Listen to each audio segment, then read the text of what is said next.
I told myself that I would query 100 agents. I don't know where that number came from. It's just a nice, neat number, which is a big problem because then the agents don't know what they're getting into. You're misleading your literary agent.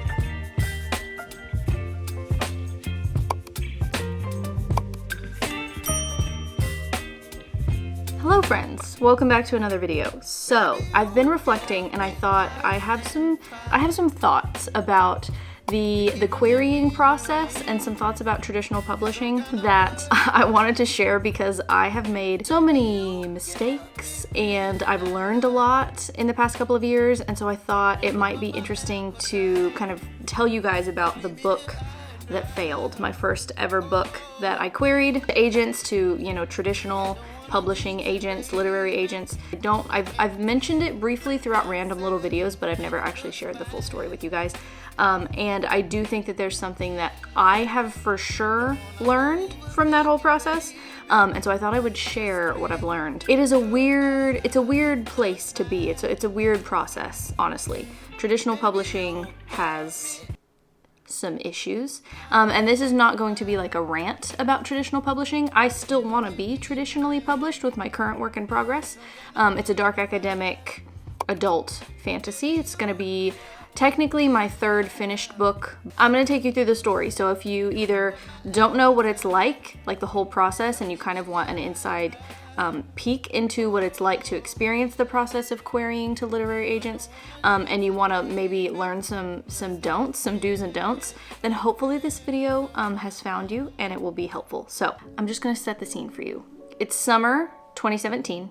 Miley Cyrus's Malibu is the song that is on repeat on all the pop stations. Hurricane Harvey hits Texas, and this was the big solar eclipse, that first one that we all experienced. It crosses the US for the first time in like a century. So if you guys remember that time, that summer, this is where we are. So I had just graduated from college with a BA in English Lit and had no idea what I wanted to do with my life at all. Still really don't, other than like write books and try to be like a full-time writer one day. And I wanted to be traditionally published. I've actually had this dream since I was like 10 or 11 years old. I was working at a bookstore, kind of living on autopilot, not gonna lie. I had moved back in with my parents. I had no direction. I didn't know what I wanted to do. I had all of this time on my hands, and it had been a dream of mine, a goal to finish a book. I just wanted to be able to know that I could do it because I had wanted to for so long. I wanted to write something cover to cover, like a complete story. I basically sat on their back patio in like, some days it was like triple digit heat because I had this weird like subconscious mentality that I had to like suffer for my art, which luckily I no longer subscribe to that idea anymore. But I was writing about a scene a day, not a full chapter, but a scene. So I would say anywhere from like 1,000 to 3,000 words a day, which is insane. Like I was actually, I don't understand how I was able to be so productive. I think I wasn't really scared about the writing being bad. I was really trying to kind of like put my perfectionism, like kind of shove that away in my back pocket, and just focus on like bulldozing my way through and getting it done, because I was so annoyed with myself and so fed up with myself that I had procrastinated for so long that I was just ready to get it done and prove to myself that I could. Fast forward to like the end of the summer, I had a completed manuscript. It was 105,000 words, and it was like a first draft of like a cyberpunk cli-fi young adult book. That's what I had written. I didn't realize that that's what I had written, and this is where I ran into issues later and made a lot of my mistakes, but ultimately I had a finished book on my hands, which is an amazing feeling. And just that alone, honestly, regardless of publication, just you finishing something and having like a complete finished manuscript, I should go get it. I think it's up in my closet. I haven't touched these. Ooh, you're gonna be able to see all the cat hair in the dust. Please don't look. Probably since 2017, so that is hilarious. I have 2 copies. This is one that a beta reader read. My version was this one. I had called it The Receiver. And I will get into like what it's about if you guys are interested in just a second. But this one I think is the one that I ended up editing. And one of my mistakes was basically not being, I don't know if you can see, I was not very ruthless with my edits. Just having this, honestly, like just having a physical copy and finishing something is huge. So definitely take the time to properly celebrate just the fact that you have like a finished project, even if it's like a diamond in the rough and needs a lot of work, because just that alone is like huge. So at this point I had a few beta readers and I did like one more draft, but like I said, I only cut like 5,000 words, which for a young adult really isn't enough. I should have been like a lot more ruthless with my edit. This should be like totally ripped to pieces. I mean, this should just be like in shreds, and it's really not. And not hiring like a developmental editor. So you have lots of different types of editors when it comes to writing books. A developmental editor is the person who is looking at how your narrative, like how the actual story is structured and being told, and basically they're letting you know like if it even makes sense and if it's any good and if it's readable or not. You know, I think hindsight's 2020.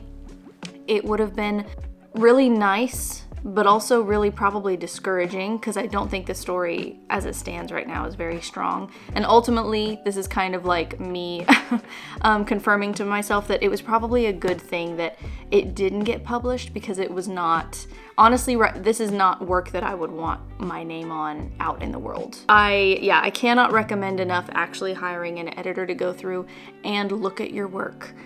Beta readers really can only do so much. A developmental editor is a professional, and so they are going to really be honest with you, right? Like that's what you're paying them for. And that's how you're gonna make this story stronger. And I will absolutely be hiring one after I am done with my current work in progress. After I've done a couple of drafts of it, I will for sure be paying someone to look at it before I start the querying process again. So another mistake that I had made was I was very impatient, and I did pretty minimal research, and I went ahead and started compiling a list of literary agents that I was going to reach out to and write query letters to. And that's great, that's fine. There's like the Publisher's Weekly, like the manual, like the big book that you can buy from any bookstore. If you go to the reference section, it's going to be there, the guide to literary agents or whatever it's called. I pitched it when I was writing my query letter like a young adult science fiction dystopia type of book with comps to New York 2140 and The 1,000th Floor.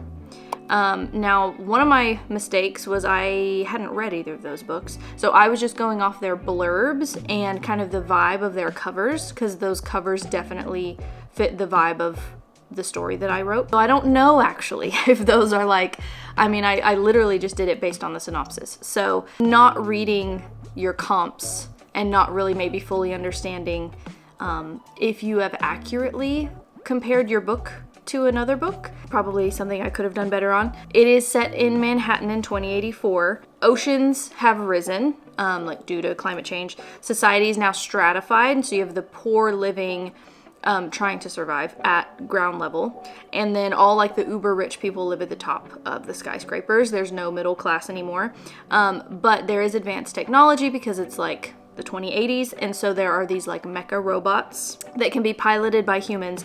And so our girl, our main character, that's one of the ways that she like makes money and survives, is because she fights in one of these robots in sort of like these Colosseum style fights.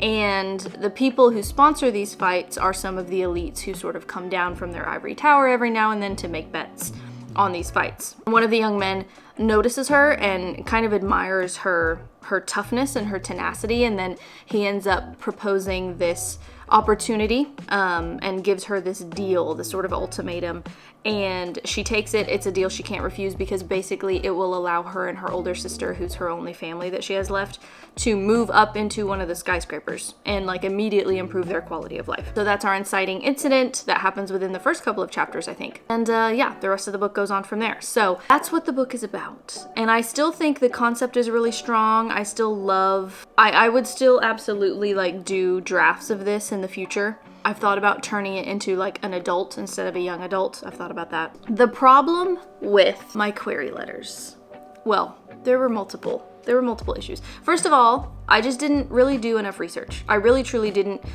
know enough, and you can do so much research now just from watching people on YouTube, and I'm sure those resources were still there for me in 2017. I just like wasn't tapping into them like I should have been. But I didn't get it edited. That was a big thing. Is again, there are professionals whose whole career revolves around just editing query letters. So I didn't have anybody look at it. I was looking at examples online. That's all that I had for reference, was I was looking at examples.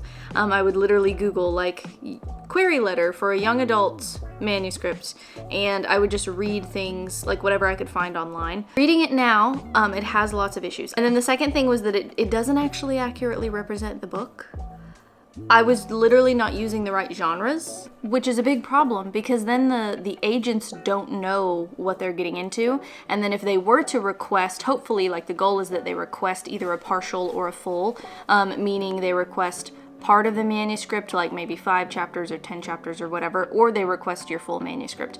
The problem with a query letter that is not, that does not accurately represent like the genre in which you wrote, is that you're misleading your literary agent. I wasn't doing it on purpose, of course, but I just legitimately, like, I didn't know what I didn't know, and I was making so many mistakes because I was doing it all for the first time. It is YA, and I said that, but I didn't realize I had written cyberpunk. So many elements of cyberpunk are in this, and I could even amp them up a little bit. Like, I really love the idea of kind of amping up that like Blade Runner, like neon soaked sort of vibe to it, if I ever do a future draft. And then I didn't realize I had written cli-fi, like climate fiction.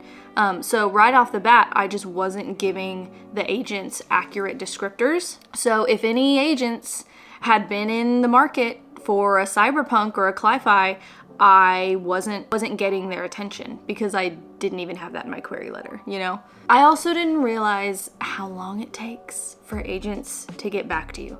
So I would send out a batch of queries, maybe like 5 at a time, email, that you just send it in an email.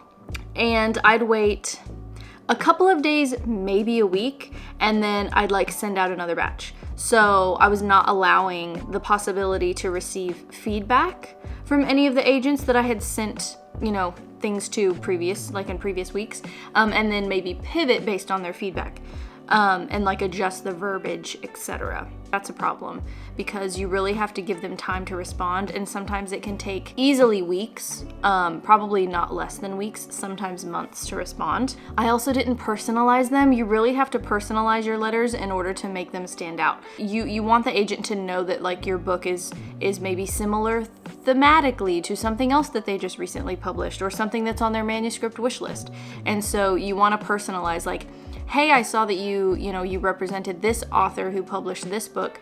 Thematically, my book is similar in that, and then you can kind of explain. Personalizing them is really important because it shows that like you did your homework, and I really hadn't done much homework at all. So I told myself that I would query 100 agents. I don't know where that number came from. It's just a nice, neat number. And I knew that it would take a lot because that's very normal. Like, rejection is very normal. It is kind of your baseline is like, just assume you're gonna get rejected many times. And then I told myself that if nothing happened, I would be done, I would be fine, I'd shelve the book and move on to other projects. And I had 2 or 3 agents reach out. So this is kind of like the fun part because I did have a little bit of interest. One of them requested a partial, so like however many chapters, I don't remember how many chapters they requested. One of them requested a full, and one wrote to me as to like why they were gonna pass, but they gave like they responded with specific reasons, which is really nice because typically you get this like pre-written response that says like, this work isn't right for us at this time, you know, best of luck. And this person had like actually written me an email that the feedback I got was basically like, the writing is solid, the story's like a cool idea, but the market for like YA dystopia is super oversaturated right now, so therefore we're gonna pass. And she wasn't wrong. Hunger Games, like the movie adaptation that came out in 2012, then Divergent, Maze Runner, all of these young adult dystopian books were getting turned into movies. Like, it was, I mean, you guys remember like the craze of like young adult dystopia, and there's many more that came after that were sort of I don't want to say like copycatting, but like definitely trying to like hitch a ride on the coattails of, you know, the big ones. So basically she was saying I was like too late to the party. So that was tough to hear, but also like true and honest feedback. So the partial request was ultimately a pass. And then the full request that's so exciting, by the way, if you get a full request, because it means like the person is like very genuinely interested in your work. I think honestly the agent, something happened. I don't know if she left the industry, if she got fired, if she died. I don't know. Maybe she just wanted to read the book but wasn't actually interested in publishing, because she ghosted me. And this is not normal. It is not a typical thing for you to get ghosted by an agent. I think, you know, 99.999% of them are incredibly professional, but something got kind of, you know, our wires got crossed somewhere along the way. And I followed up once, like a couple months later, like, hey, because you can, after so many weeks or months, you can kind of urge them, and you can send an email and be like, hey, you requested my full back in, you know, whatever, please give me an update or whatever. Yeah, she never got back with me. So I don't know what happened. Somebody out there has a PDF version of my book, and I don't know whatever happened to it, and I will never know. It will be a mystery probably for the rest of my life. Now, I don't recall if I actually queried 100 agents or not. It's a weird process. You feel like you have so many balls in the air because you have some query letters that you still need to like work on and personalize that you haven't sent out. You have some that you would have just sent out. You have some that you would have sent out weeks ago. You would have some that you would have sent out months ago. I was trying to keep track of everything with like index cards on my wall, the same way I do. You can kind of see them where I do like my chapter summaries for my current work in progress. I was doing that I would have like the literary agency, the name of the person specifically, the name of the agent, the date that I had sent it, and I would slap it up on my wall. And then as soon as they would like send a response that was a rejection, I'd like put an X on that card and know like that was done. Or if they had requested, I'd put a little tag, like a little sticky note, like requested on, and then the date. It's a lot to keep track of. It really is. In the future, like when I do it for my current book, I'm probably gonna keep it in like a spreadsheet or an Airtable or something, and I'll keep it, you know, kind of more organized digitally, because it ended up being a really ugly mess on my wall. But I officially shelved the manuscript after however many months, and, you know, moved on to other things. And then my current project, like I said, is an adult fantasy that I plan to submit to agents fall of 2025. That's my plan. I would like to finish it by summer and then start querying in fall after a couple more rounds of editing. So all of this to say that, you know, here is sort of like my takeaway. Do your research. Make sure that you know exactly what you have written. You will find as you start to look for books that are similar, on Goodreads, I know specifically, it will show you like the tags and the genres underneath. So that's kind of a way to find out what you've written that's similar. So do your research, and then also if you can afford it, reach out to an editor. And you don't need a line editor, you need a developmental editor. Okay, write that down. Somebody who's gonna look at the structure of the story. So basically they're gonna tell you if it makes sense chronologically, you know, thematically. Like, is it a good story? Is it a solid story? Does it have an inciting incident? Does it have like rising action and a satisfying climax and, you know, a nice resolution? They're going to be able to tell you those things because if they're an industry professional, then they're keeping up with all the trends and stuff, so they know what to look for, and they know good story. Because honestly, that could mean the difference between you being offered representation. Something else that I've learned, another takeaway, is to have patience. Just be patient. The time is going to pass anyway. You can spend the time waiting for your first batch of agents to respond, to personalize your letters to the next batch of agents that you're going to send to, which is what I should have done. Don't constantly refresh your email as well. This is something I've learned that kind of like, it will drive you crazy. Use your time to brainstorm other projects or just take a much needed break. After like such an intense summer of writing, I'm pretty sure I just took a break at the time. And then I think it wasn't until like the next year that I wrote that second book. So also remember, this is a big one, self-publishing is also an option that a lot of authors do and are very successful with. It comes with its whole other sort of bag of issues because you have to do everything yourself. You are the marketing team, but you also get complete creative control, and there are far less like kind of barriers to entry for self-publishing. So that's my backup plan, honestly, with my current work in progress if trad publishing does not work out. I actually kind of, the more I think about it, the more I'm like, self-publishing could be fun. I would have, do you have to like format your own manuscript and do everything yourself? Yes. If you don't want to hire it out and pay somebody to do it. It could also, be a good thing. And then last two things I want to mention, timing and luck. Finding the exact right agent who gets your work, like that's a very special thing. When you walk into a museum, not every art piece speaks to you. So an agent, a literary agent, is waiting for something to come along that speaks to them. They're waiting for that sculpture or that painting or whatever to be like, oh my God, like what is that? I wanna walk over there and get closer to that and understand what's happening there. And that might be your book and it might not, so you just have to really be patient. Sometimes it takes a long time for them eventually to find the person that is going to represent their work. This industry is just very slow, and you kind of have to be willing to just sit with it and be okay with that because you can't make it go faster. So, and then the last thing, this is actually the last thing, rejections.